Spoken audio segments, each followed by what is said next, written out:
This world is not what you think it is. This world is not what you think it is. Presidents are puppets, while the true rulers rule from behind the scenes. The real rulers are those who control our monetary system and the mainstream media.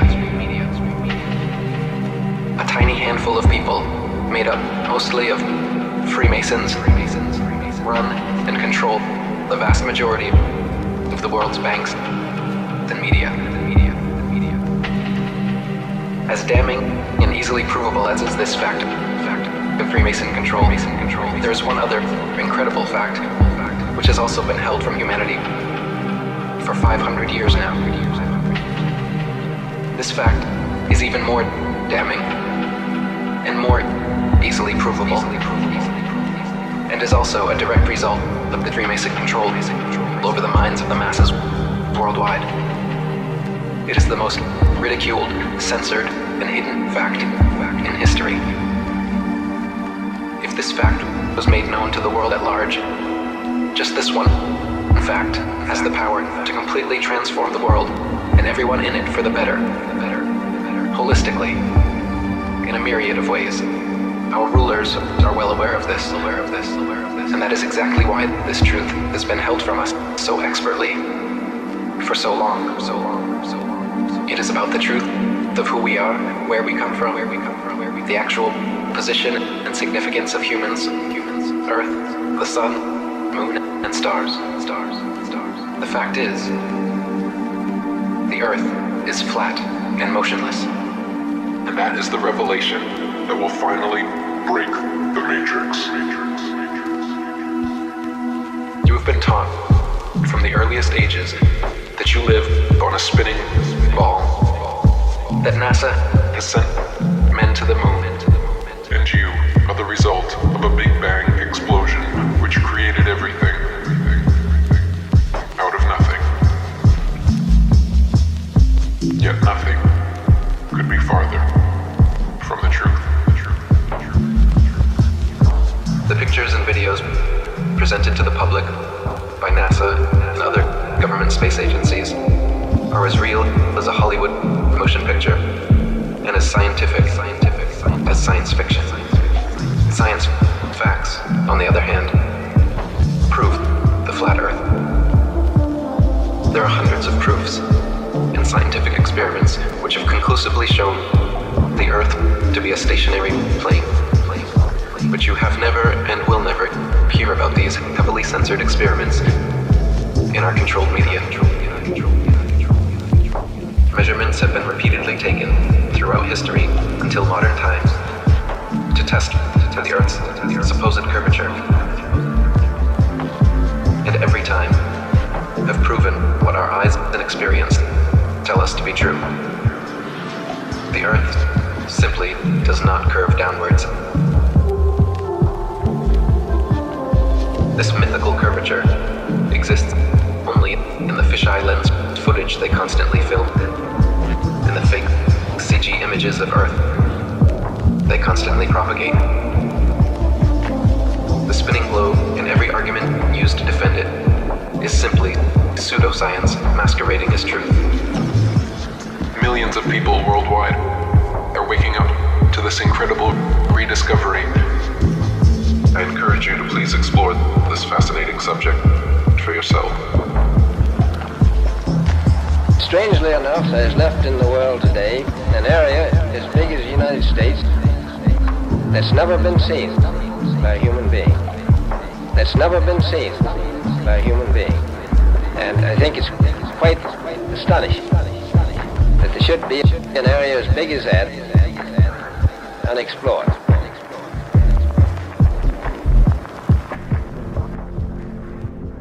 Let me begin this interview by stating that I have no attachment to the flat Earth.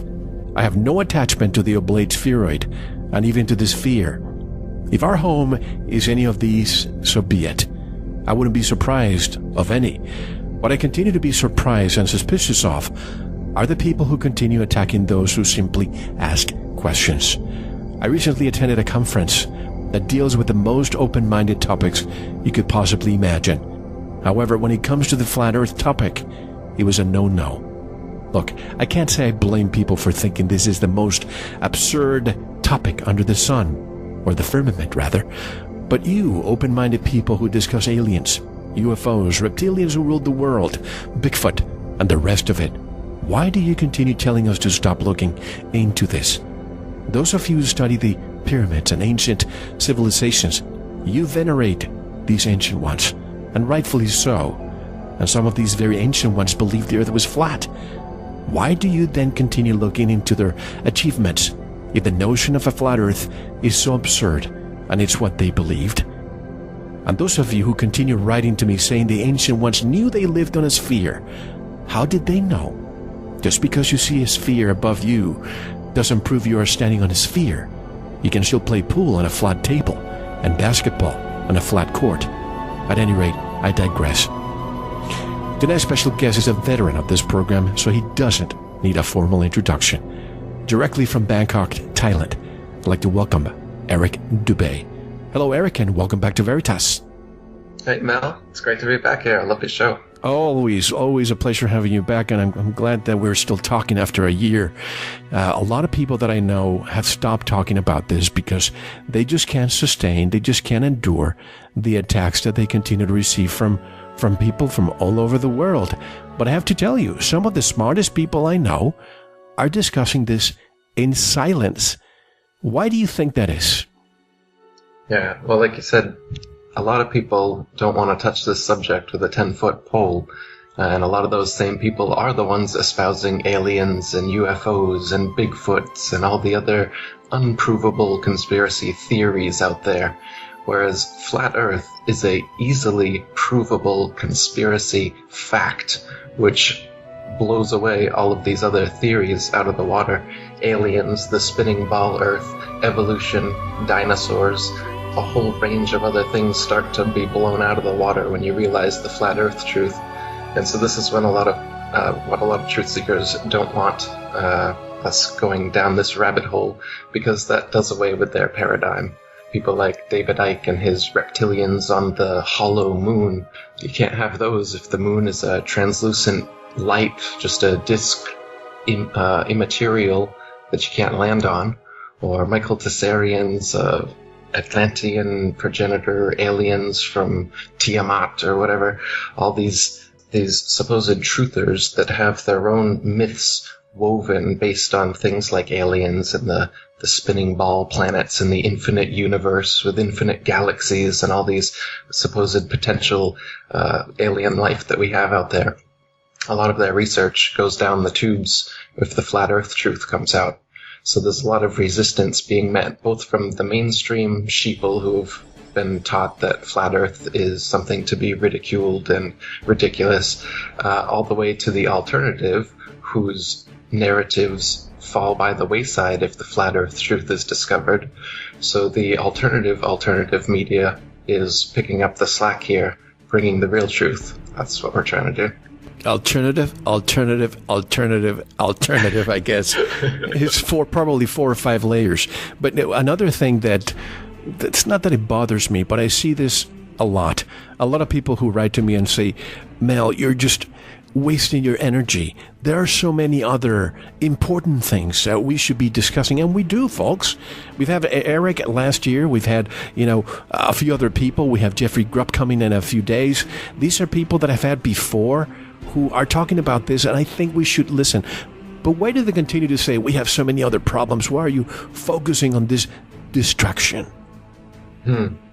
Well, if they haven't looked into it at all, I can see how they would think that way, and I kind of thought that way years ago as well, that, well, it's just the shape of the Earth. What does that matter? Does it really matter whether it's this shape or that shape? So if you think of it on that level, then sure, it seems insignificant, and it seems like it could be a waste of time, even if it was true. But if you think of it a little deeper than that, and you think of it as being the most fundamental lie, is where we are, what we're doing here, the earth beneath our feet, the lights in the sky above us, what they actually are. And if we've been lied about all of these, as well as the Big Bang and evolution and the way that we supposedly got here and the purpose we may or may not have in this nihilistic cosmology that they've presented with us, it becomes a big deal. And when you look at the potential for a truth like this, a truth that has been suppressed for 500 years now, the flat earth truth, if that gets out and it is shown that every government, every university, every pundit, every television station is lying knowingly and censoring this truth, what happens when it actually gets out? The kind of restructuring of society and the system that truthers are looking for, that people know we need, is what can happen and what will happen and what must happen if this truth gets out. Because this is huge. It is the truth. I guarantee anyone who's never heard of this before, look into the flat earth. The earth is flat, just like it appears on the horizon. The earth is motionless, just as you feel motionless. Everything in the sky revolves around us, just as it appears if you look up and use your own eyes, your own senses. Everything that your senses tell you is what's happening. But you've been fed a false system. You've been shown CGI images with a ball earth with a horizon that curves. You've been shown more CGI images with a ball earth that spins. You've been shown planets that spin like billiard balls around each other in many different directions at many different speeds simultaneously. You've been shown all these things in CGI format. You've had Freemasons lie to you and tell you they've seen it for themselves, but you've never seen it for yourself. You've just been lied to and shown pictures, and you believe those. It's not science. Science, in fact, shows that the Earth is flat and motionless, and there are hundreds upon hundreds of proofs and experiments that have been repeated throughout history for hundreds of years, but you haven't been taught them in school, because they don't want you to be taught that in school. They show you a spinning globe on your first day and tell you that gravity keeps water and buildings and people stuck to the bottom of that thing, and they repeat it until you believe it, your parents believe it, your grandparents believe it. 500 years ago, people were believing it. They even started trying to get people to believe it thousands of years ago, but it didn't pass until about Copernicus in 1500s when this really started to take shape. So the reason that some of the pseudo-truthers, so to speak, or just mainstream sheeple don't want this to get out and say that it's a distraction, is because they don't know how far-reaching the implications of a truth this deep actually surfacing would be. It's like holding a balloon underwater. When you let go, that thing's just gonna rush to the surface, the water's gonna go flying, and that's what we need. It's exactly what we need. So that's what I'm working towards doing. In doing what I do, Eric, you become a lightning rod, and I'm sure you have become a lightning rod too. So here's another message I received recently from someone who says he has studied ancient civilizations, and he says they knew that the Earth was round. So of course I asked him, can you prove to me that they said that? Well, they could get on top of the pyramids and see that every time they would get on higher steps, they could see farther and farther. What does this have to do with the round Earth, if that's just perspective? Right. Yeah, Neil deGrasse Tyson was just on the Anthony Cumia show saying how at the Burj Khalifa Tower in Dubai, if you go to the top of it, the sun sets 2 minutes later than at the bottom, and that proves that the Earth is a ball. So what they're saying that the Earth is a ball, and the curved shape of the horizon is the sun is disappearing beyond that. And if you go up in the tower, you'll see the sun again for 2 more minutes and watch it set again. And that's proof that it's setting beyond a ball. Yet, if you go up there and you take video 360 degrees around you, you'll see the horizon's perfectly flat all the way around you, perfectly at eye level, and it rose with you at eye level right from the base of that tower to the top of that tower, as is only possible on a flat plane. A ball, no matter how big the ball is, the horizon would stay where it is, and you'd have to tilt your head looking down more and more as you rose to see it. And of course, it would also curve. The reason that you see the sunset slightly later from a higher position is simply perspective on flat surfaces. If you rise even higher than that, then you'll see even farther as well. They don't seem to mention that. When you go higher in altitude, you're able to see further along a flat plane, and that's all that's happening as you go higher. So the sun, when it's setting, is actually maintaining its altitude at about 3,000 miles above us, and it circles over and around the flat Earth.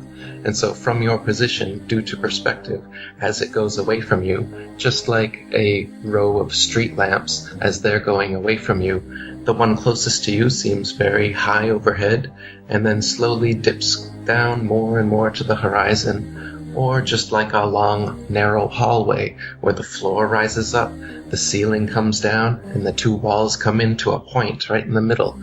That pyramid shape, that eye at the top of the pyramid, another reason for that symbol is that's the way that our eyes actually see. Our eye sees in a pyramid-type shape like that, and the sun setting down on the horizon like that is simply an element of perspective. And when it goes beyond the horizon, it's not setting beyond the curvature of a ball Earth. It's simply gone beyond the vanishing point of perspective from your point of view, which is what the horizon line is. It is not the curvature of the Earth, as you've been taught. You can think about it. If the limit of your perspective was the curvature of the Earth, and you saw, say, a ship disappearing over it, then you look to the left, the same amount of distance, and you look to the right, the same amount of distance. Well, there's no curvature there, but that's twice the distance as the ship in front of you that you think has disappeared beyond the curvature. And then to double check this, you can take out a pair of binoculars, and you'll see that that ship that disappeared beyond the horizon over the curvature of the Earth magically comes right back totally into view, hull and all. And that's because it's simply gone beyond your perspective, which you can bring back into view with technology or by gaining altitude, like by going up in a tower. So this is all just an element of perspective, and tricky Masonic magicians are trying to get you to think it's based on the curvature of the spinning ball Earth, when it's nothing but perspective. It was December 7th, 1972, where we saw the quote-unquote blue marble, the image taken by allegedly Apollo 17. But I've always had a problem with that picture. Not with that picture, that photograph in particular, but because of so many new ones have made its way to me, and they're all so different. The United States looks so much bigger now. Africa looks so much smaller now. What's happening? Are the tectonic plates changing so much that when we take pictures now, the land mass has changed? Or is it just pure CGI all along? That's a good one. Yeah, the tectonic changes are causing the CGI pictures to become very different as the years go on. That's a good point. Take a look at these images coming from NASA and RASA and JAXA and all these different space agencies, the Chinese, the Japanese. Some of these are even worse than NASA, and you'll notice how clearly fake they are, how obviously Photoshop CGI they are. And when you compare them to one another, you'll notice these impossibilities, like the water always being different shades of blue every single picture. The size of continents changing from picture to picture, one time North America filling up the entire picture, one time it being just a tiny little speck on the upper part. You'll have on the animations, you'll notice that the clouds almost never move. You'll see a spinning ball Earth with the exact same cloud formations for 24 hours. Take a look at these anomalies, not only on the pictures of the Earth, but on the pictures of the moon, because we've never been to the moon either. NASA's moon landing hoax is all about going far enough away, supposedly, that they could turn around and take a picture of this spinning ball Earth they've been talking about for 450 years and say, hey, we were right, look at that. And the raging debate that had been going on since the late 1800s from Samuel Rowbotham and the other flat earthers then was almost in an instant put to rest by this so-called photographic evidence in an age where most people believed we went to the moon because they heard it on the radio. Nowadays, we have computers, we have Photoshop, we can see these things. You can see anomalies in the original NASA images just by putting them into Photoshop. For instance, you will see many of the images of Earth supposedly taken from the moon have artifacts, rectangular artifacts around the Earth directly embedded in the image, proving that the image of the Earth was actually cut and pasted in a computer program and put there that way. Otherwise there wouldn't be a rectangular splotch of blackness around the Earth in space. There's also images where you can see the shadow of a ceiling above the rover as it's taking off from the moon, because it's simply being lifted by a crane overhead in a studio. Many of these things, these have all been exposed. This is common knowledge amongst us educated conspiracy folk that you like to ridicule and laugh at and call stupid flat earthers. But this is just a fact. You can't land on the moon. There's nothing to land on. It's just a light, and I can prove it to you right now. Go out on any afternoon and look at the moon. You'll see the blue of the sky through the part of the moon that isn't illuminated, proving that it couldn't be a solid sphere to land something on, but that it's just a light and you can see through it. People have photographed stars through the moon. You can see the blue of the sky through the moon during any waxing and waning cycle. You can see for yourself that it's a light, and it's casting its own light, unlike they tell us that it's a reflector of the sun's light. You can prove that its light is different from the sun's light. It's cold. If you take a thermometer and put it in the shade, and another thermometer and put it in the direct moonlight, it's actually colder in direct moonlight, and the thermometer will go up in the shade, the exact opposite of the sun. It's like the yin-yang. If you picture the yin-yang symbolism in Chinese astrology, it's the sun and the moon circling around and over the flat earth. The yin and yang is everywhere in nature. In fact, the male, female, inhale, exhale, good, evil, up, down. But they do away with these things. They say there is no up and down, that everything's just relative. They say there is no good and evil, that they're all about moral relativity. They say there is no sun and moon yin-yang aspect, because the sun is actually really, really big and really, really far away, and the moon is really small but a bit closer. And from our faulty perspective, it just looks like they're exactly the same size in the sky. Once again, Masonic magicians lying to you so that you don't believe your own eyes, which tell you that the sun and the moon are equal, divine, balanced opposites in the sky, revolving over and around us, keeping time like a celestial clock and calendar. But instead they just feed you these lies about spinning billiard balls, doing wobbling and tilting on their axis, doing all this nonsense to try and explain away all the bullshit that they're telling you. Everything you've heard, been taught about the ball Earth, all this wobbling and the tilting back and the spinning around the sun and the sun spinning around the galaxy, all these things, the ships disappearing over the horizon, these are all myths that you've been taught since school to weave in your head the idea that you do live on a spinning ball, even though there actually is no experimental evidence nor no sensory evidence to make you think that. Just teachers and NASA and textbooks and nonsense. You know, I something that has bothered me also is when I see the sun setting or the moon closer to the horizon. If the sun is 93 million miles away, why is it that it looks so big at the horizon level, just like the moon looks at the horizon level, almost the same size all the time to each other? That's right. They appear to be almost the same size at all times. It does change, and the changes are mostly due to the atmosphere. So I can show you a picture of the sun setting in the desert where it's very dry, and you'll see the sun shrink and shrink into a tiny, tiny pinprick before it disappears into the horizon. And then I can show you another video of over the ocean, say, on a more humid day, the sun is going to actually expand a little bit due to the atmosphere and then disappear into the horizon like a big ball, as many people have seen it. But either way that it disappears, whether it disappears into a pinprick before leaving the horizon, or it expands and goes down the horizon, it's simply moving away from your perspective, as we talked about. It's not actually going down, just like a row of street lamps aren't getting shorter and shorter as they get farther and farther away from you. It's just an element of perspective. Anything operates this way. I wonder if we called a railroad, the actual rails, the manufacturer, if we asked them, do you factor in the curvature of the Earth when you make them? And the answer is no. No, they don't. Canals, tunnels, railways, they do not have bridges. They don't have to factor in the curvature of the Earth.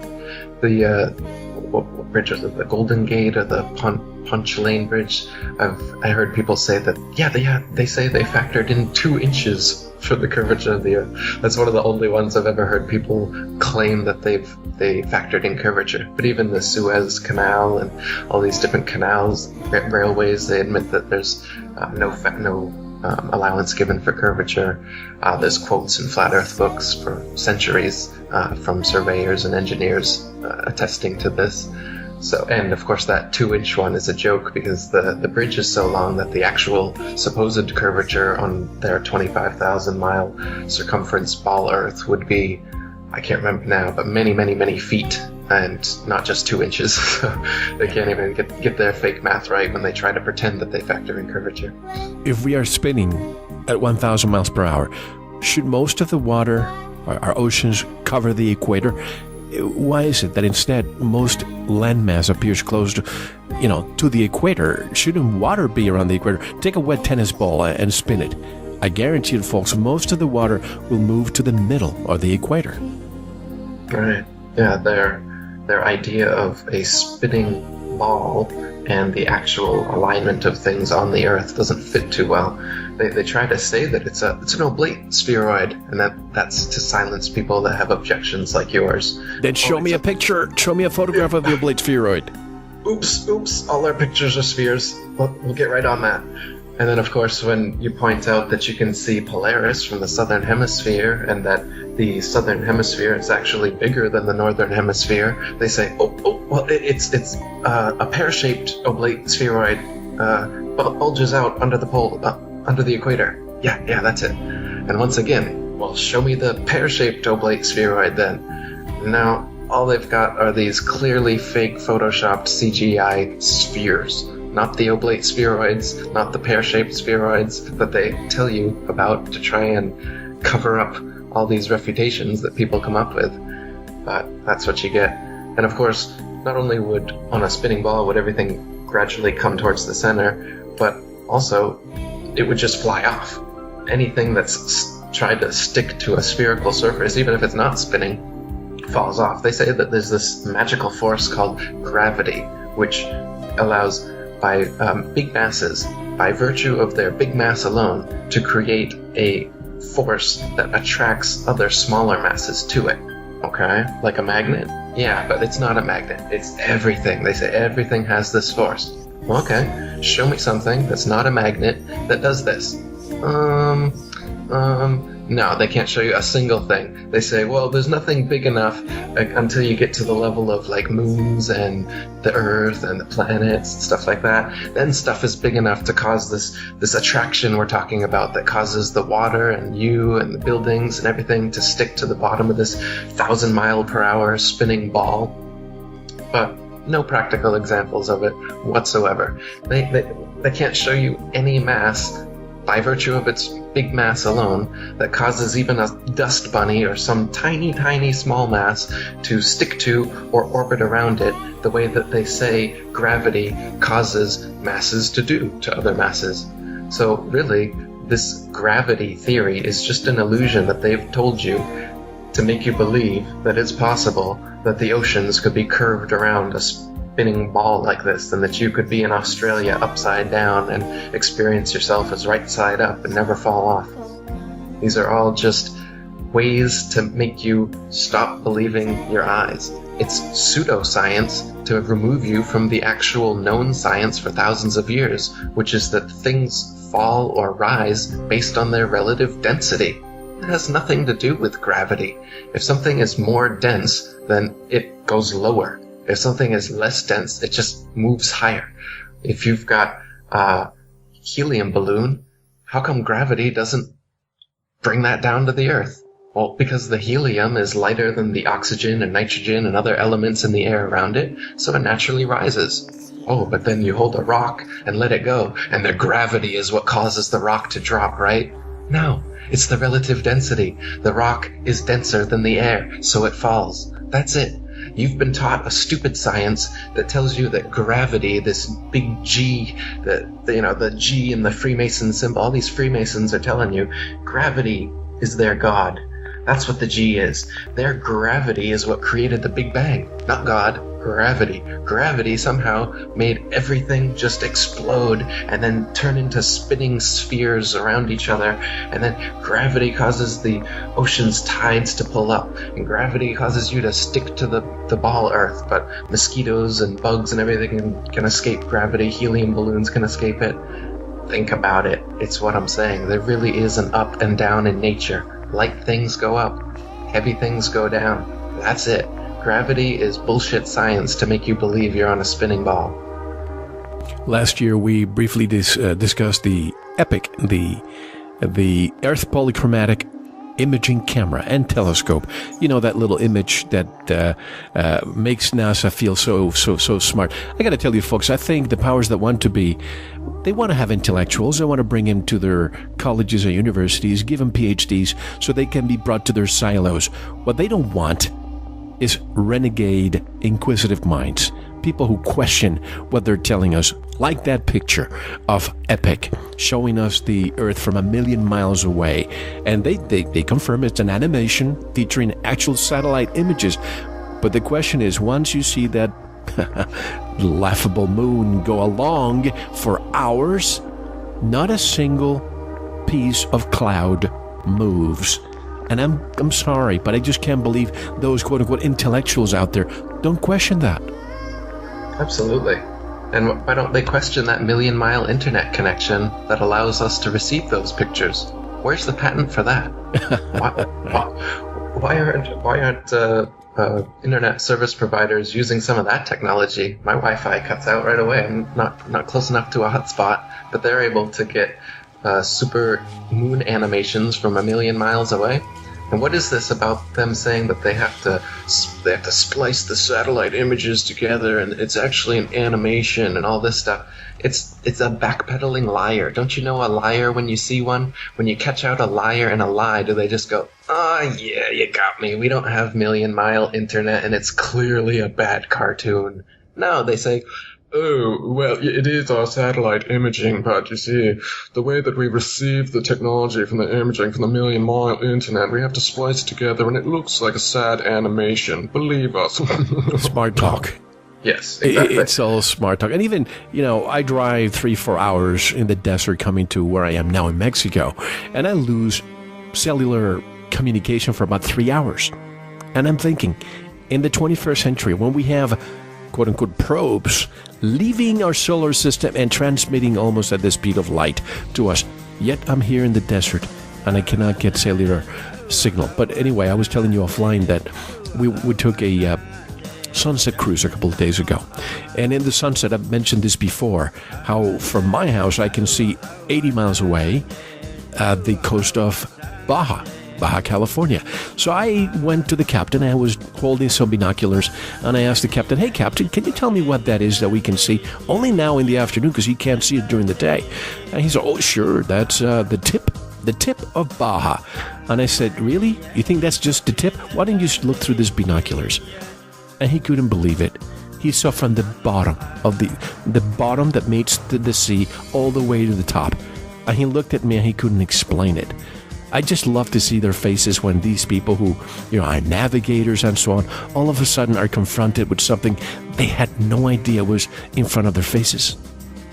Absolutely. It's the same thing as the ship disappearing over the horizon. You can bring these cityscapes that are supposedly refractions of light, like the Chicago skyline that made a big stir 60 miles away. Oh, it's just light being refracted. Well, use the binoculars and you can see all the way to the base of the buildings. Again, this is an artifact of perspective, that the things closest to the horizon disappear before the things farthest away. So the hull of a ship going away from you disappears before the masthead. But by using binoculars, it comes fully back into view. Just like a person walking away from you, their shoes and their ankles and then their knees and the rest of their legs are going to disappear before their head does. But that doesn't mean that they're walking over the curvature of a ball Earth. And you can prove that it's not the case with binoculars, telescope, or zoom camera, and bring the entirety of their legs, or the bottoms of the boats, or the bottoms of the cities, all the way back into view. And then, watch the faces of the people that thought they were going to get just the tip. Are you telling me that the Chicago skyline was not a mirage? It wasn't. They're lying to you, Mel. And people don't question. If it's a mirage, what is it really reflect? Where's the reflection? Where's the mirror? I mean, you can see in the desert from far away. You see mirage. You think it's water, but that's just the heat rising from the bottom of the hot pavement. But to see in the distance the top of the Sears Tower and call it a mirage, honestly, these people think that our IQ is just the one of a lettuce. Well, and people will say, well, why can't I then see the top of Mount Everest then from where I am? Yeah. Well, because we've been taught that our eyesight is infinite. We've been taught that the closest star is 25 trillion miles away, and the light comes from 4.2 light years away from us. It has to take that much time just to reach our eyes. So we've been taught that our eyesight, especially with the aid of technology, should be able to see infinite distances. But again, you've been lied to. The stars are not that far away. You can zoom in on them with a P900 83 times zoom camera, and they are right in your face, looking like a prismatic, constantly changing disco ball of watery electricity. And that's what even the so-called planets look like. The so-called planets were always called wandering stars because they have more unique paths that they wander in the sky than the fixed stars. But when looked at through these instruments, they just look like lights in the sky. They do not at all look like spherical terra firma that you could land some masons on, as they'd like you to believe. And so when people ask you, why can't I see Everest from my balcony then? Again, perspective and the limited eyesight, even with a telescope, only allows us to see so far. The Earth is flat, but it's not completely flat. There's valleys, there's mountains, and you can only see so far for the converging skyline and the uprising ground meet on that horizon. Using a telescope, zooms it in and you're able to see a bit further. But thanks to the atmosphere and just the limits of our perspective, and based on your altitude, you can see a lot further. Like if you take a balloon up 20 miles is about as high as we can get an amateur balloon. You can see for hundreds of miles. Again, because of altitude and perspective, not because you're somehow seeing over the curve of the ball, because you're not. Because you can see in those high altitude videos that the horizon has risen 20 miles up to your eye level. Again, impossible on a ball, no matter how big the ball is. And it's flat, 360 degrees around. So you're not just seeing hundreds of miles now because you're seeing over the curvature of the ball. No, your perspective is now greater because you've attained a higher altitude. And if you have a telescope from that altitude, maybe you could see Mount Everest. Nobody's actually tried that experiment.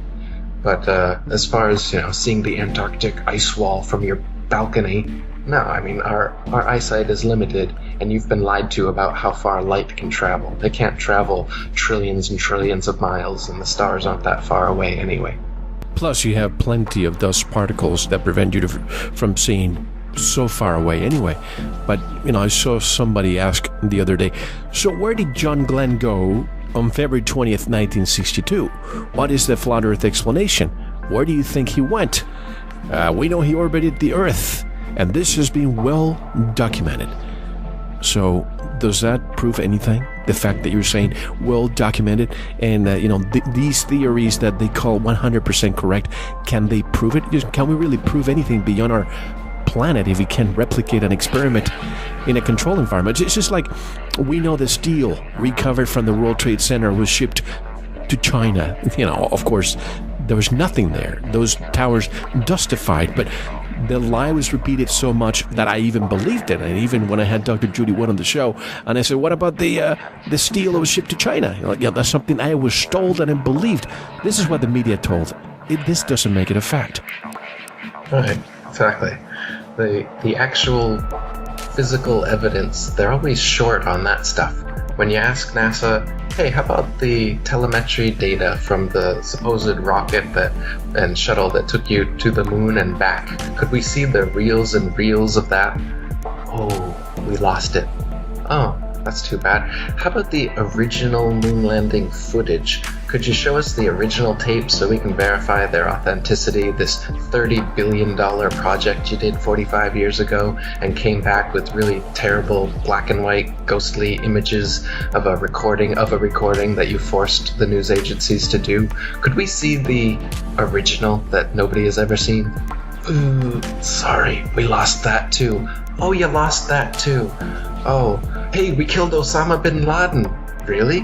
Could we see the body of that guy who've been traipsing through Iraq and Afghanistan, causing all these wars? Could we see the body? We dumped it in the ocean. Sorry. They're really short on physical evidence. Because when you're creating a bullshit story, you can't have physical evidence, can you? You can only have so-called evidence. You can only have the fabrications of evidence. That's why when you look at evolution theory, the so-called monkey and humanoid transitionary forms, or dinosaurs, and the supposed physical evidence that they give you for that, actual dinosaur bones?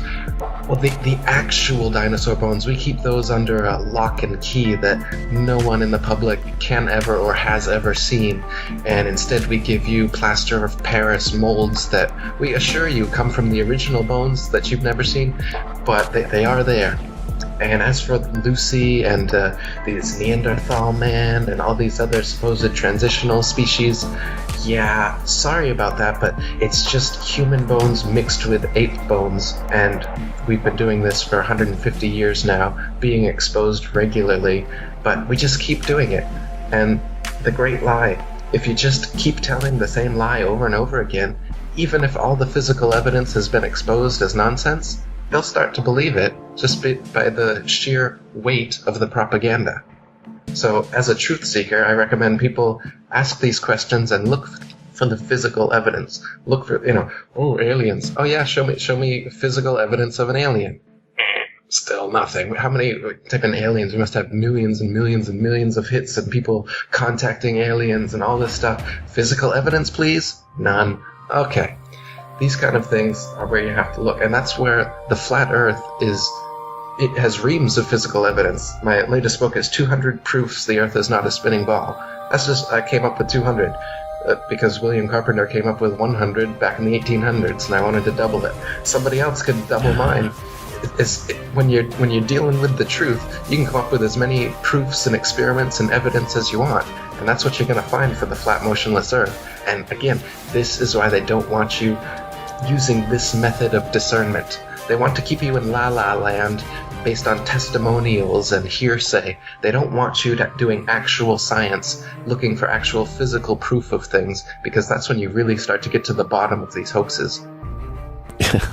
I'm just laughing because I've said it many times for years that my wife is in a totally different wavelength than me when it comes to all of this.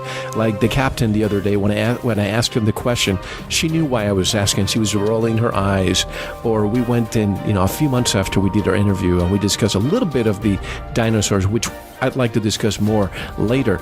But we went to the Museum of Natural History in New York back in October or November, and my wife and my daughter went with me, and I asked two curators in front of them, and I said, are there, because they have a bunch of dinosaurs, they're huge, the size of buildings, right? So I went to them and I said, are there any real ones here? Any of the bones real? And my wife was like, how dare you ask that question? They are real. Look at them. And both of them said, no, sir, those are, as you say, plaster.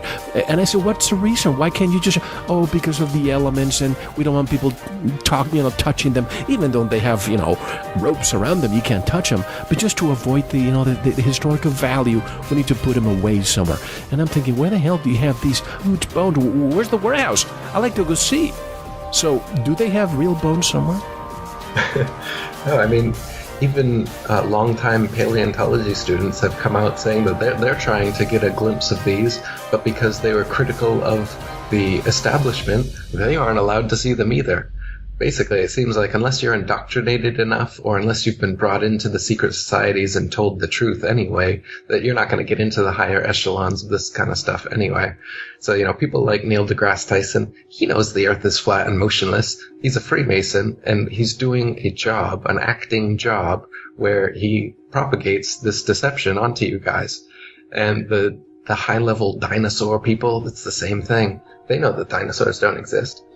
But the bones, supposedly the real bones, are kept locked away, but they just give you plaster of Paris. If there were real bones, you could put them behind, solid, bulletproof glass, whatever you want, but show us the real thing. No, they can't do that.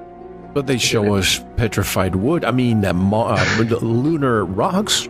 That's right, which have now come out to be fake, right? These moon rocks that Neil Armstrong and Buzz Aldrin gave to museums around the world have now been scrutinized and found to be just petrified wood that they've dug up somewhere.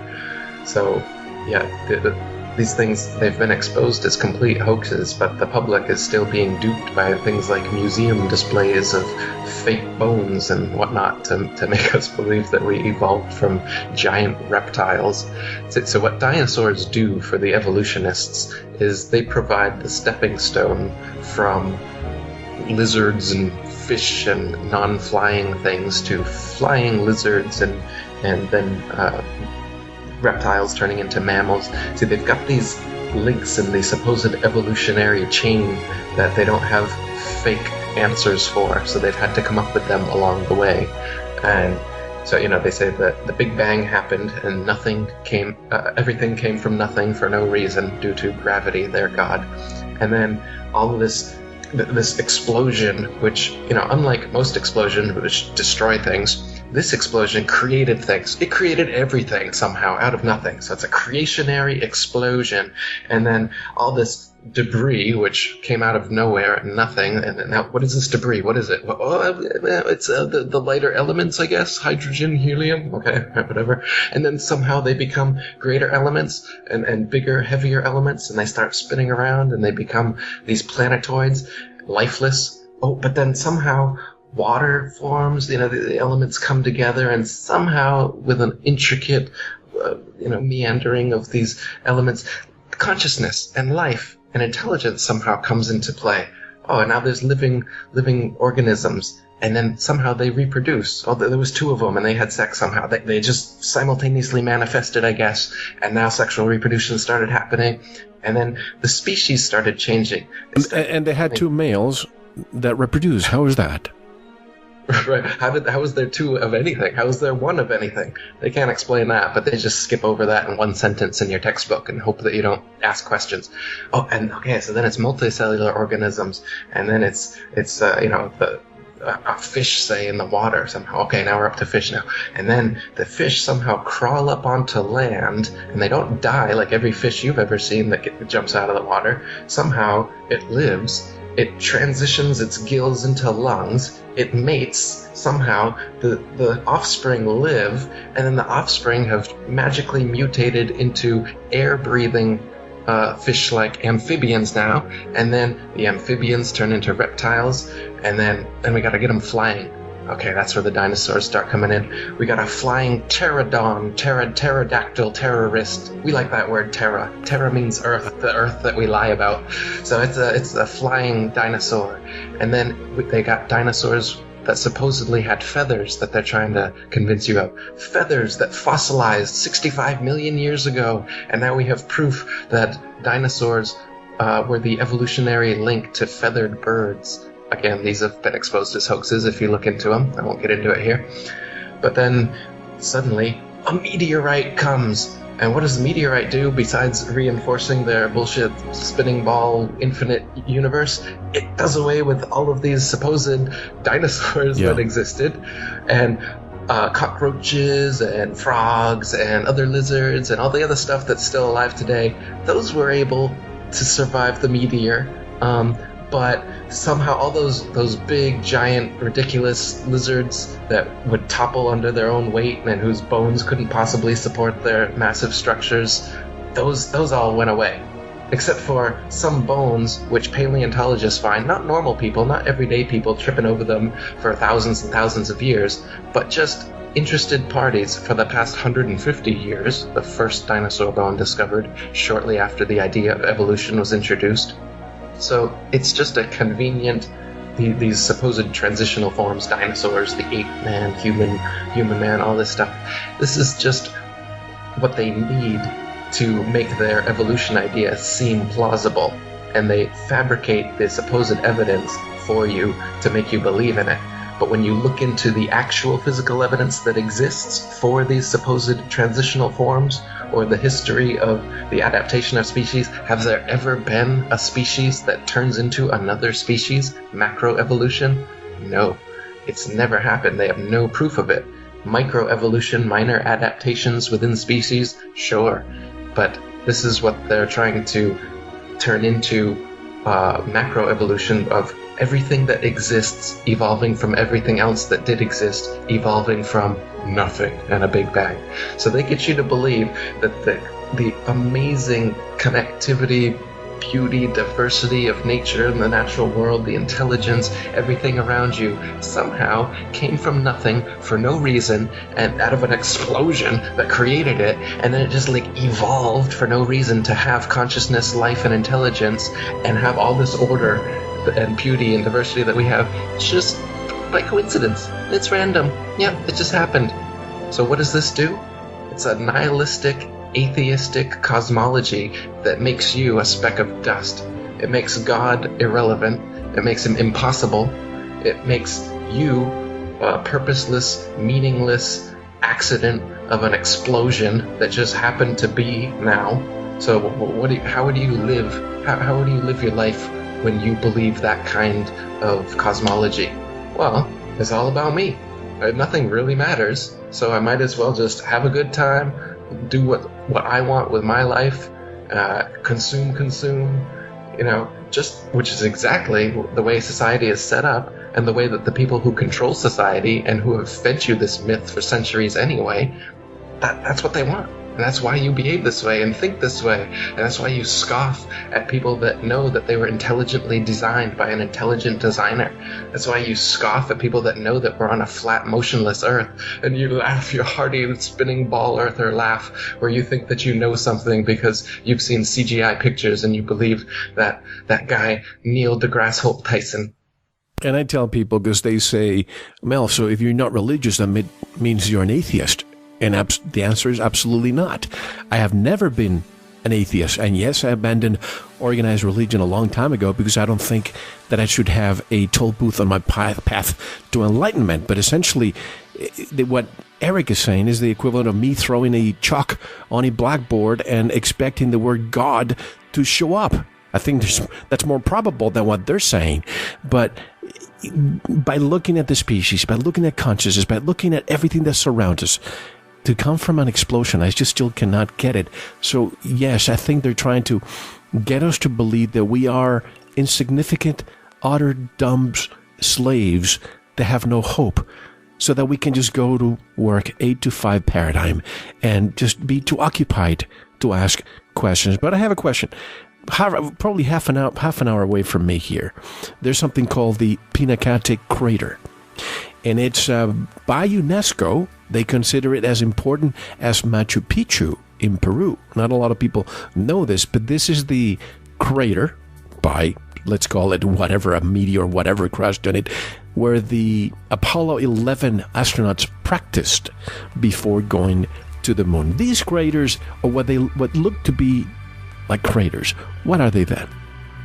Yeah, so there's things that they call craters, which are holes in the earth, like a bowl shape, and then there's little edges kind of up above the rest of the earth around them there. So in one way, it looks like it could have been caused based on an impact from above. Though another way it could be is, say, like a gas bubble from below, and that same kind of shape could be the resulting shape from some sort of phenomenon happening from below just as well. Like a sinkhole. Like a sinkhole.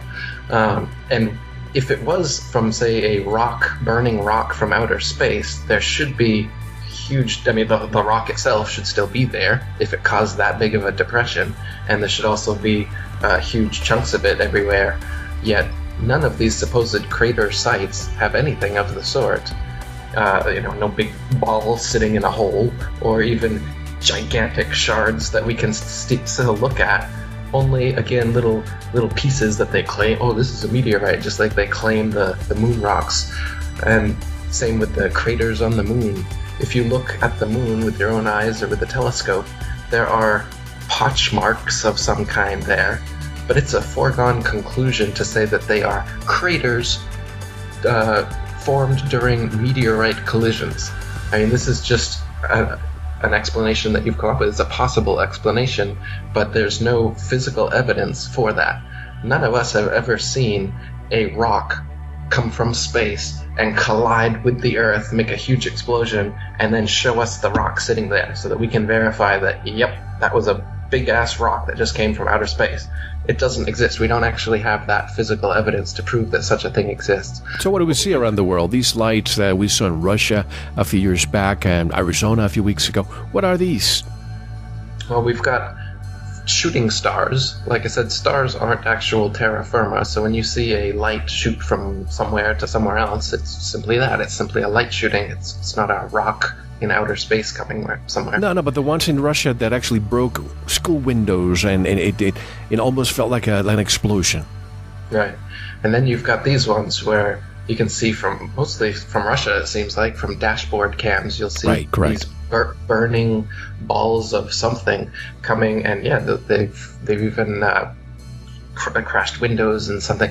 These, I think, are some sort of military thing that they're shooting to make us believe that meteorites exist, because they're always coming down at an angle like they've been shot from a plane. If meteorites existed and we were on a spinning ball Earth, then meteors should be shooting in every single direction possible, not always from the exact same direction coming down onto the Earth. There should be meteorites that go upwards, and ones that go diagonally upwards, and ones that go horizontal, and every other type of way, but we don't see that. So I'm quite skeptical of meteorites or asteroids or any sort of thing that they claim is up there floating around and comes down here and destroys dinosaurs, their other myth. They like to use their myths in conjunction like that.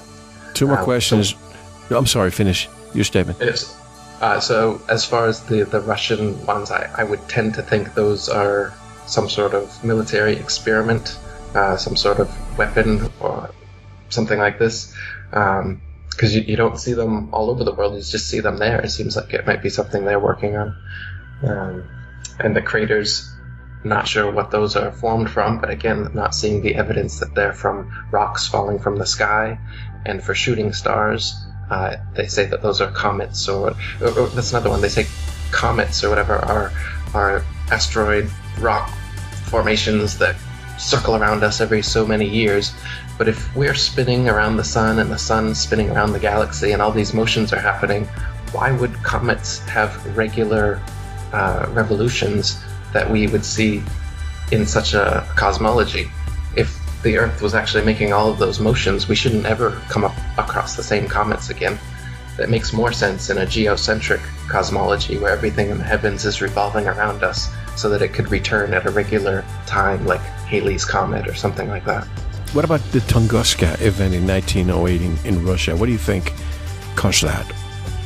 Was that the supposed teleport? No, that was the Philadelphia experiment. What's the Tunguska one? It's an event. It was a large explosion that occurred near the Tunguska River, and it basically burned hundreds and hundreds of acres of forest there, and people as far as England saw the light. No, I haven't looked into that one. I'm not sure about that. That's fine. And just two more items before we take a quick break. Recently, you probably have seen these images of the Mars. Somebody pointed me into this. The Mars rover in Greenland. Google images showing, how do we know? First of all, there may be, if Mars really exists, there may be some rovers there. But now that I saw these images of rovers in Greenland looking just like Mars, how do we know that these rovers are, in fact, not somewhere in a desert in California or Greenland or somewhere else on Earth? Exactly. Yeah, the Martian landscape looks incredibly like the hills of Arizona or Australia, right, or Ireland. Yeah, and if you just remove the red tint that's been added to these pictures in Photoshop, you'll see it looks exactly like the Earth. And it's just been After Effects to make it look kind of alien, as they do. But yeah, all the Mars rover shots, I mean, some of them are just straight up animations. They're not even video.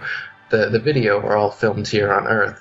Just like the moon supposed landings, you can see that they use the exact same backgrounds over and over and over again on the different missions, and on the same missions where they say that, today we're 5 miles from where we were yesterday, and then you line up the mountains and the hills in the background, and they match exactly.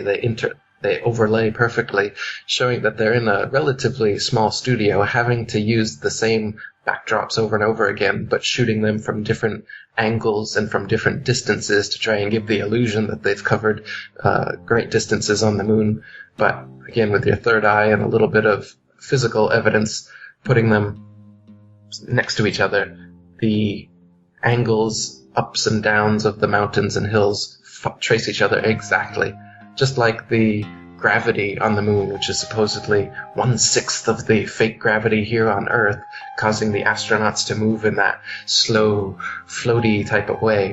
When you speed the footage up to 2 times, you see that they're in regular, normal atmosphere, gravity, whatever you want to call it, and they're just bouncing along or in their little buggy going along, kicking up dust at the exact same rate it would here on Earth. They've just slowed it down in post-production to make you think it's more alien again, just like the red tint in the Martian photos. So it's all Hollywood stuff. This Martian, they're going to send someone to Mars. They found water on Mars. There's a pyramid on Mars. There's a face on Mars. Yeah, a Photoshop face. Yeah, Photoshop pyramids. Yeah, Richard Hoagland goes on CNN, and you believe it because it's some supposed NASA insider exposing it, right? Yeah. That's the way to get the propaganda to really sink in. You give these whistleblowers to come out, and you make them into heroes that are exposing this information that only they have on the inside, right? And that's what us conspiracy theorists love. We love a good whistleblower, and we think that is actual truth and proof. But this is what I'm saying. This is the kind of evidence that we need to move away from. That's hearsay. When you have some supposed expert coming out and giving you information that only he has and that only he can confirm, that's called hearsay. It doesn't matter how much of an expert he is. We need physical, tangible evidence, stuff that you can put your hands on and prove. And again, that's why these kind of pundits, these kind of whistleblower, insider, conspiracy guru types don't want the flat earth truth coming out, because then you can prove for yourself that their claims are nonsense. And the cat's out of the bag. The flat earth is the cat getting out of the bag, and they really don't want this one to get out. That's why the subject is so full of shills and trolls and nonsense, like the Flat Earth Society and other fake flat earthers that come in and give fake arguments and give fake flat earth facts to make the idea of flat earth seem impalatable to people and to seem ridiculous, so they don't want to discuss it and research it, and to think, like you said, that it's irrelevant. What does it matter what the shape of the earth is anyway? As you've been listening to us talking for the past hour, you can see how it's very relevant, and how there's a huge myth of what and who we all are interwoven into this. And when that is brought down, this whole myth is brought down, and there's a whole new worldview that comes clearly into view, which shows that you were purposefully, intelligently created to be this way, as was the whole earth. and it's obvious. You've been blinded from that obvious truth to think some nonsense that everything could come from nothing for no reason and create everything that you see before you. You've closed your eyes to reality and opened your ears to Freemasons. That's it. That's all that's happened. And when I think of Lenin, I think of his quote, "The best way to control the opposition is to lead it ourselves." So even with, I keep putting the metaphor of the comparison with 9/11. You see on TV, you see certain people that come on TV, the mainstream media, to discuss how there was a demolition that day or blah, blah, blah. There are certain control oppositions that are allowed to speak to really, truly derail you. But the real ones, like the work of Dr. Judy Wood, you'll never see her on the mainstream media because that is the scientific work of somebody with double, triple PhDs, with mechanical engineering, with interferometry. That is somebody who you want to analyze what happened. Everybody says, I want a new forensic investigation. Well, she already did it, but nobody wants to listen. So one last point before we take the break. This is Eric from the Daily Mail. On October 13, 2015, a China Airlines flight landed in Anchorage, Alaska, with an extra passenger after an expectant mother gave birth to a baby girl more than 8 weeks early. The Bali to Los Angeles flight was forced to make an emergency landing on Thursday after a Taiwanese passenger's water broke 6 hours into the 19-hour journey. So, folks, get out your globe, and you will see that there is no way that Anchorage, Alaska, was anywhere near the route of the flight, which could have just easily continued its path straight to Los Angeles or landed in Honolulu. However, on the Flat Earth map, the same one that matches the UN flag, Anchorage, Alaska, is very near the route. And I'll take your comments on the other side, and we have so much more to discuss, including the dinosaur hoax. Eric, how can people buy your books, learn more about your work? Come to my website, atlanteanconspiracy.com, or the International Flat Earth Research Society Forum at ifers.ace.st. My books are available on lulu.com as well as Amazon and most other major providers. You should be able to find everything, links from those three sites.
If we sail on Columbus, we shall fall off the edge of the world. Nonsense.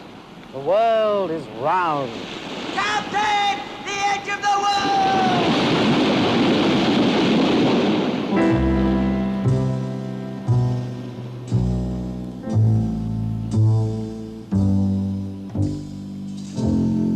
Happiness is a cigar called Hamlet. The mild cigar from Benson and Hedges. This world is not what you think it is. This world is not what you think it is. Go, go.